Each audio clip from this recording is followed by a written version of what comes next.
Assalomu alaykum hammaga. Kenwood TS50 transceiver BIOS batareykasi eskirgan ekan, almashtirdim. O'zi zavoddan unaqa 24 ga 30 element turgan ekan. Menda bunaqa batareya yo'q, magazinda ham topolmadim. Uzoq kutish kerak. 20-32 bu ham 3 voltlik qo'ydim.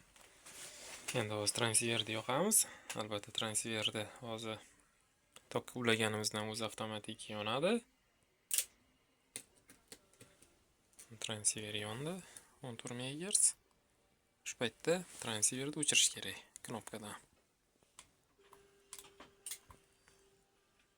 Keyin qaytib yana yoqish kerak.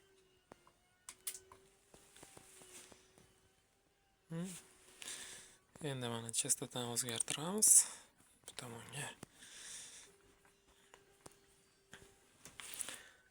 Transceiverni o'chiramiz. Tokdan uzamiz, ko'ramiz qani. Pamyat.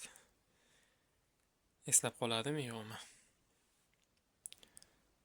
Qaytib o'zi yonmasligi kerak tokka ulaganda. Xo'sh, men tokka uladim. Yonmadi. Chastota, qaysi chastotani qo'ygan bo'lsak o'sha.